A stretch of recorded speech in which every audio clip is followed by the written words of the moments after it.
Salam sejahtera Malaysia, denyut nadi suara rakyat bergema di channel ini. Jangan lupa tekan butang subscribe, like dan share. Malaysia kita punya, cintai Malaysiaku, kita jaga kita.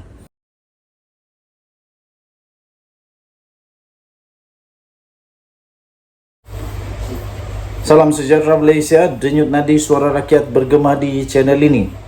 Tular di banyak media sosial, kononnya ada perselisihan besar, perselisihan yang amat mengejutkan yang pastinya akan membawa banyak kesan kepada Perikatan Nasional, terutamanya untuk bersatu menjelang PRN di 6 buah negeri yang akan datang beberapa minggu sahaja lagi ini.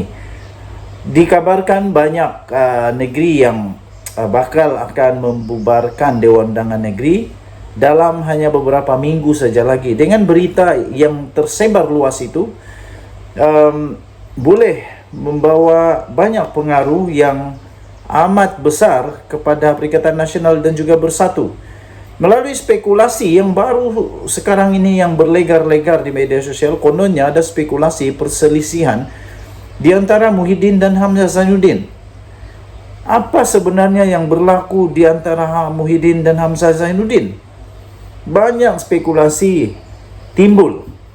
Walaupun begitu, akhirnya Faizal Azumu tampil untuk menjelaskan perkara yang sebenar, apa sebenarnya berlaku di antara Hamzah Zainuddin dan Muhyiddin Mak Yassin.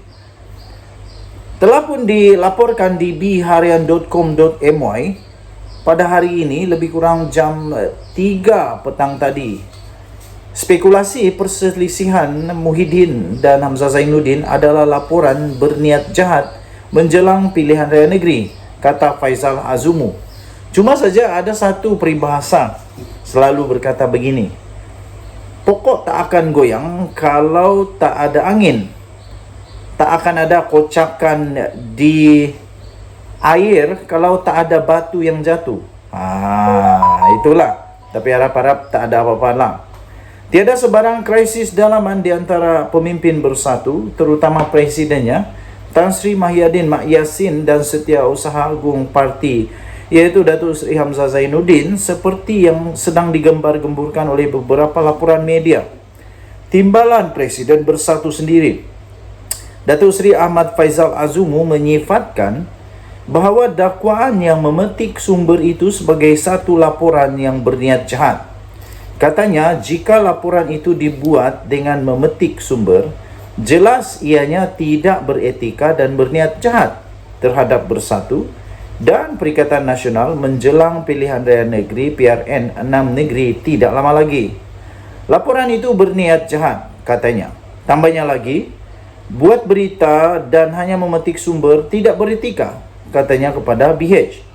FMT telah melaporkan bahawa kononnya timbul spekulasi mendakwa Hamzah Zainuddin dan Muhyiddin Mak Yassin bertelagah mengenai hala tuju parti itu. Ia katanya berkaitan dengan timbul kononnya ada kabar angin yang menyatakan Hamzah Zainuddin yang juga Setiausaha Agung PN mungkin akan digantikan sebagai ketua pembangkang di Parlimen. Dua dari nama telah disebut menggantikan Hamzah Zainuddin, iaitu Ahli Parlimen Arau Datuk Seri Saidan Kasim atau Ahli Parlimen Ketereh Datuk Clear Muhammad Noor. Mengulas isu yang sama, Ketua Penerangan Bersatu Datuk Razali Idris berkata spekulasi itu adalah cubaan pihak tertentu yang sengaja dicetuskan menjelang PRN di 6 negeri untuk memburukkan Bersatu dan PN. Denyut nadi suara rakyat bergema di channel ini. Jangan lupa tekan butang subscribe, like dan share. Bye-bye. Salam sejahtera Malaysia, denyut nadi suara rakyat bergema di channel ini. Al-Fatihah kepada semua yang beragama Islam.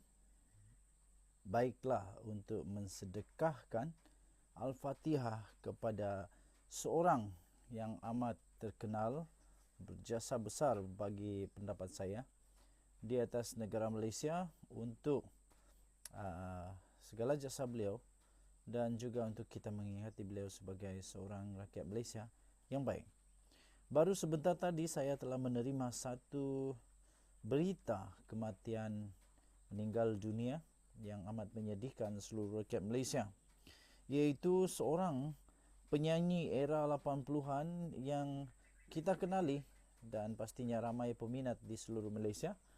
Pastinya ramai juga menjadikan beliau sebagai idola sebelum menjadi terkenal berjaya seperti sekarang ini. Pastinya artis-artis Malaysia sangat menghormati beliau sebagai seorang artis yang membawa banyak jasa kepada negara Malaysia dari segi industri hiburan. Penyanyi era 80-an iaitu Rohana Jalil telah diberitakan telah pun meninggal dunia. Penyanyi popular era 1980-an iaitu Rohana Jalil telah pun menghembuskan nafas terakhir beliau pada jam 11.33 malam tadi. Berita duka cita itu telah pun disahkan oleh pengurusnya sendiri yang hanya mau dikenali sebagai Jepun. Kata pengurus itu, arwah sudah tidak sadarkan diri sejak tengah hari semalam. Selepas melihat keadaan arwah yang semakin kritikal, doktor meminta supaya semua ahli keluarga berkumpul di hospital sejak jam 5 petang lagi. Kata beliau lagi, dalam kenyataan itu, arwah pergi dengan tenang dan urusannya dipermudahkan, katanya seperti yang dipetik oleh BH Online. Rohana Jalil yang telah pun berusia 68 tahun telah dimasukkan ke Hospital Chancellor Tuanku Mukhriz HCTM Universiti Kebangsaan Malaysia UKM sejak 2 bulan lalu akibat masalah kebocoran usus. Jepun memaklumkan jenazah arwah Rohana atau nama sebenarnya Dara Abdul Jalil akan dibawa ke Masjid Al-Falah USJ 9 Subang Jaya untuk urusan solat jenazah, manakala akan disemadikan di Tanah Perkuburan Islam USJ 21 Subang Jaya sebelum zuhur. Terdahulu, keadaan arwah dilaporkan semakin lemah dan terpaksa diletakkan di wad pemantauan.